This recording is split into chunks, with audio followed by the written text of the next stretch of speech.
Hey y'all. Even though it sounds southern, we still have to say y'all. It's gender inclusive language. I think that's why we had to call them first years instead of freshmen, because there are fresh women. I had a lot of fresh women in my group. 1787 orientation ended today. Probably the saddest day of my life, but I'm gonna still see my first years all year long. I mean, I know where they live. I haven't really had much time to shave this week, but it's been working out because I think it makes me look like wild and untamed and just unkept. Before 1787 orientation week started, in training we had to write a poem called Where I'm From for the We Are JMU presentation on diversity.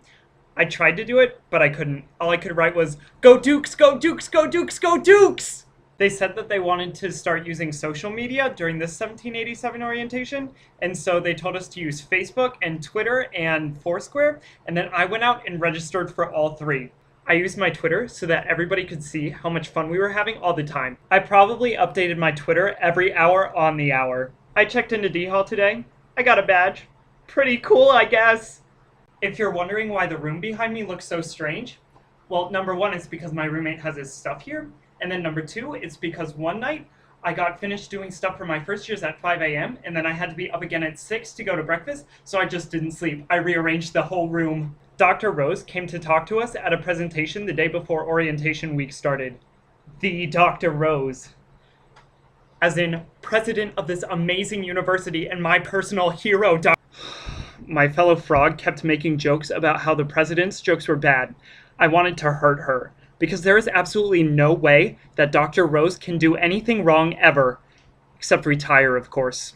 They gave us 2 of these amazing frog shirts to wear throughout the week. I only wore one, though. I'm saving the second one to use as swaddling clothes for my firstborn son. His name will be Matt. It's the most popular guy's name at JMU. I conducted a study. My frog partner's name was Angelina.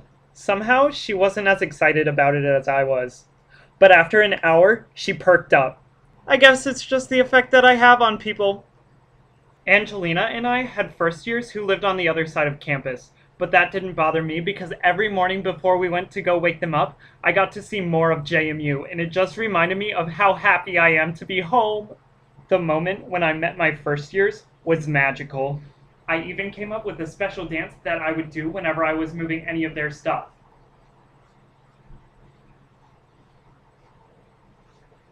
The OPAs told me to stop because it was distracting.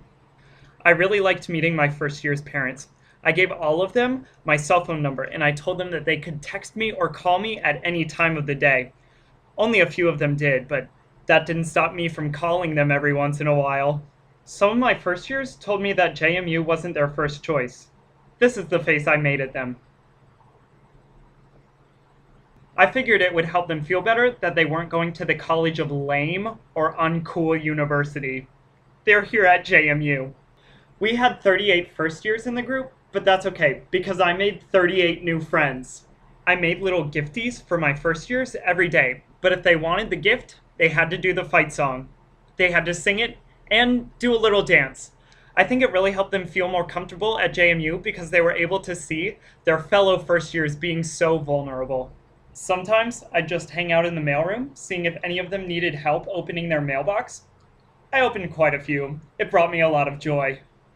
I like to walk down the hall and knock on doors to wake the first years up at 7 a.m. every morning, even if the first event wasn't until 11. That way, they had more time to hang out with each other and start bonding and really getting to know each other and becoming better friends.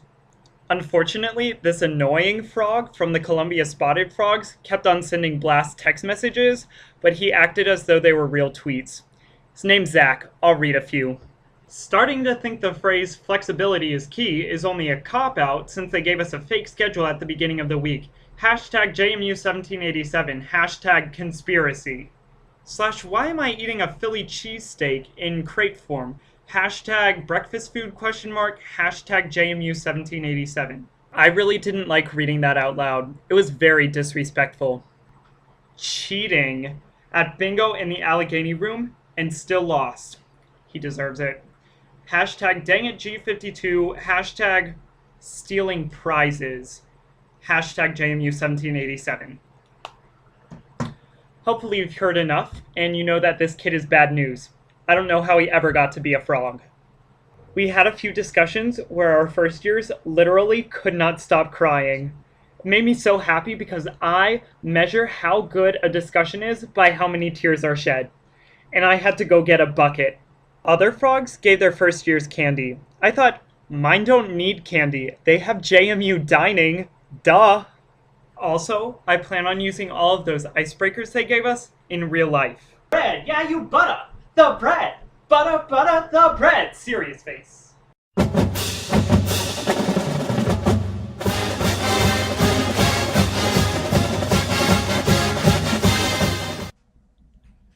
I'm so friggin' excited.